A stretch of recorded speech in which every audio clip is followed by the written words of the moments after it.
Kemarin kita sudah menjelaskan faidah yang bisa kita ambil dari ayat pertama dalam kitab Tauhid, yaitu wa ma khalaqatul jinna wal insa illa liya'budun. Tidaklah aku ciptakan jin dan manusia kecuali untuk beribadah kepadaku. Ibadah ada 3 jenis. Pertama, ubudiyah amah, ibadah dengan makna yang umum dilakukan oleh seluruh makhluk. Maknanya tunduk, patuh, taat kepada aturan-aturan Allah yang kauniyah. Kauniyah itu aturan yang Allah berlakukan di alam ini. Orang bilang sekarang sunnatullah yang kauniyah. Dan ini berlaku bagi semua makhluk, termasuk manusia, binatang, malaikat, jin, benda-benda mati. Semua tunduk kepada aturan Allah yang kauniyah. Orang kafir tubuhnya tunduk dan patuh kepada aturan Allah. Kalau mereka loncat ke atas, pasti karena ada gravitasi bumi bakal jatuh lagi ke bawah. Kalau mereka makan akan kenyang, kalau mereka olahraga akan sehat, kalau tubuhnya dilukai akan berdarah. Itu aturan Allah, sunnatullah. Semuanya tunduk. Allah berfirman dalam surah Maryam 93, in kullu man fis samawati wal ard illa atir rahmani abda. Tidak ada makhluk apapun baik di langit ataupun di bumi kecuali mereka datang kepada Allah dalam keadaan ibadah sebagai seorang hamba. Ibadah maksudnya tunduk dan patuh kepada aturan Allah yang kauniyah. Karena aturan Allah ada 2, ada kauniyah, ada syar'iyah. Kauniyah untuk zahir kita, untuk lahiriah kita, untuk badan kita. Syariah untuk jiwa kita. Nah, orang-orang kafir jiwanya ingkar kepada aturan Allah yang berupa syariat, tapi tubuhnya tunduk patuh kepada aturan Allah yang berupa hukum alam atau sunnatullah.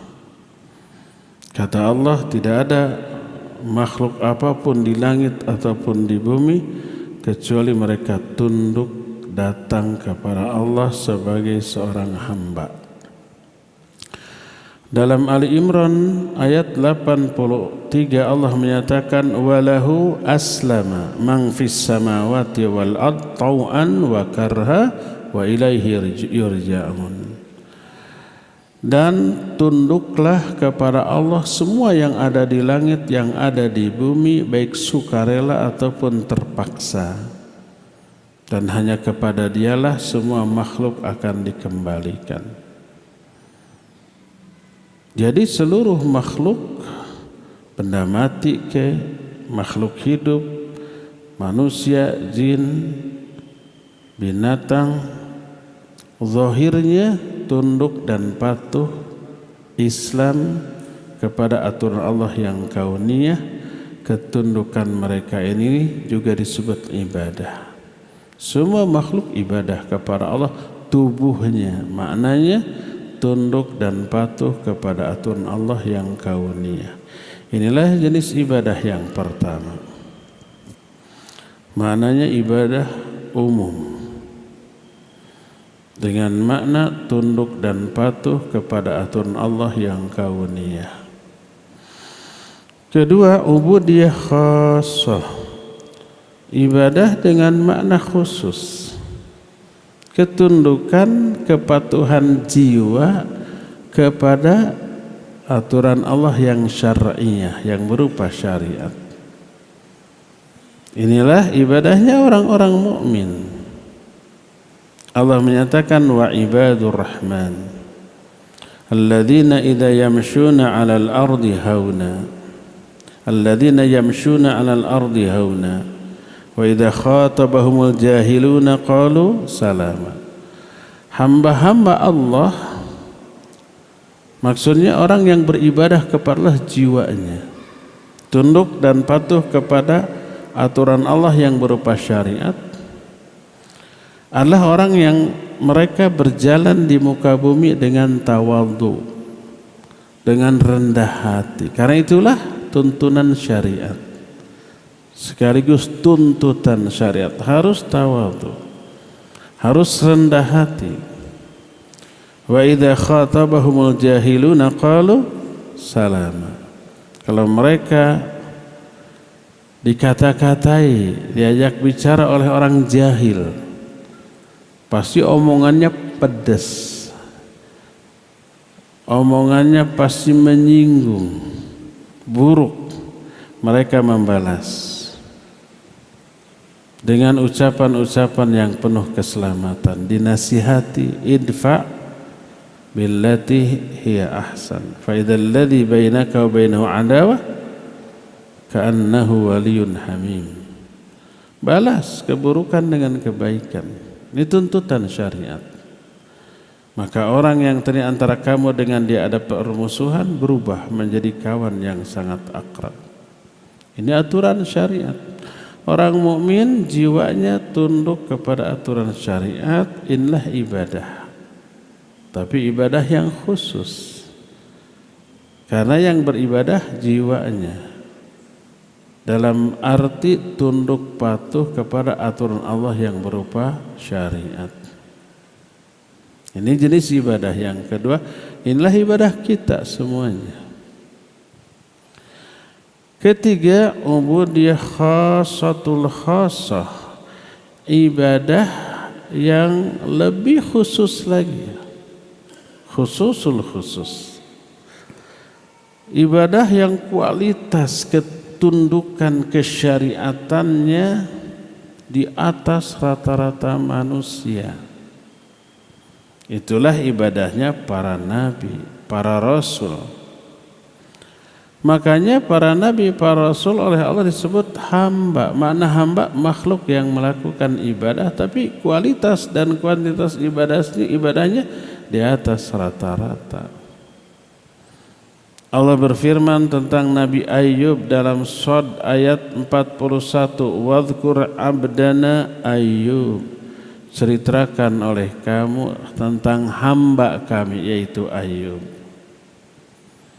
Dalam surah Shad 45, wadhkur ibadana Ibrahim wa Ishaq wa Yaqub ulil aidi wal absar. Ceritakan olehmu tentang hamba-hamba kami, yaitu Ibrahim, Ishak, Yakub. Itu ibadahnya para nabi, lebih spesial, lebih khusus daripada umumnya ibadah manusia biasa. Inilah tiga jenis ibadah yang tiga-tiganya memiliki makna yang sama, yaitu ketundukan dan kepatuhan. Cuma segmennya beda. Ibadah umum hanya ketundukan zahirnya kepada hukum kauniyah.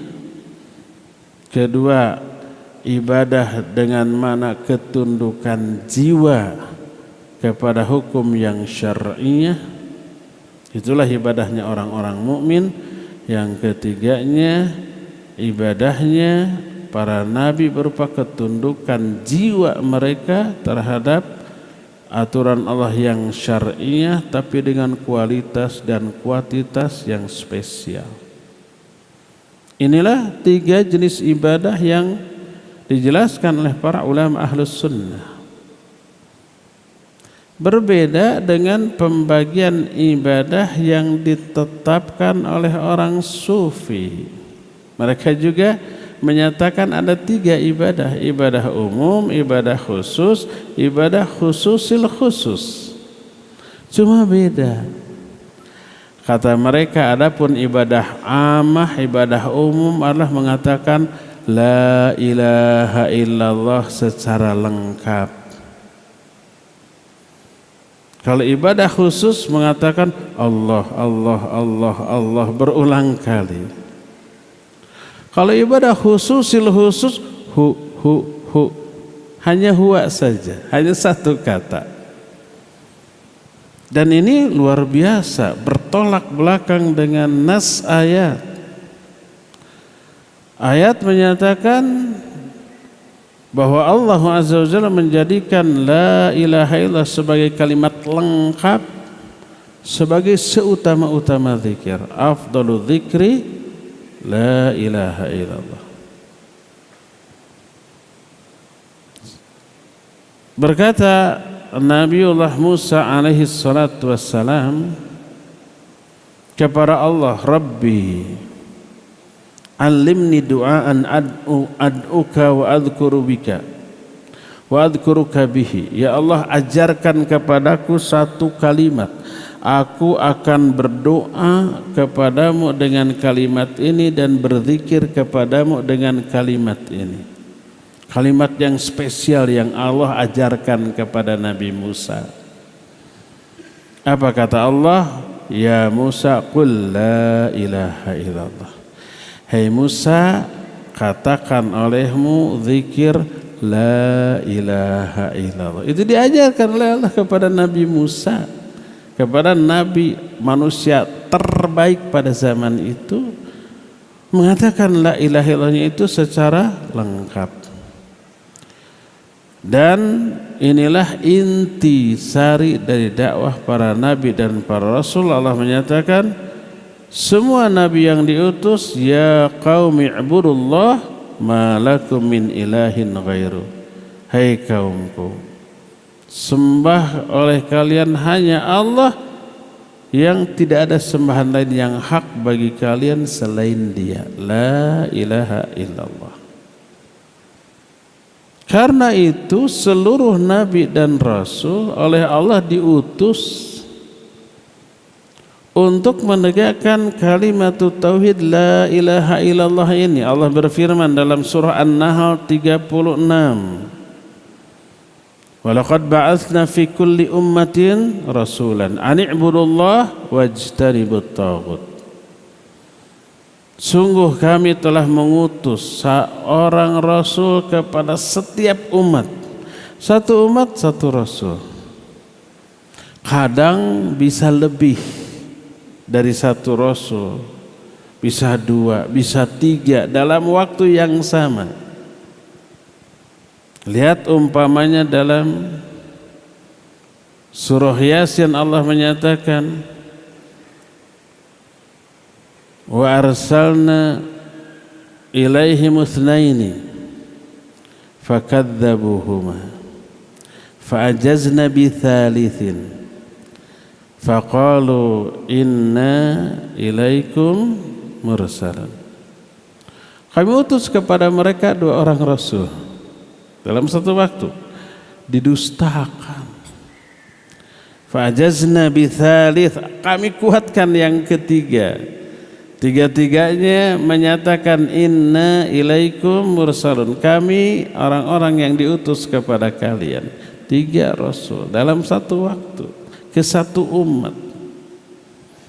Apa jawab mereka? Qalu ma antum illa basyarum mithluna ma anzalar rahmanu min syai' in antum illa takdzibun.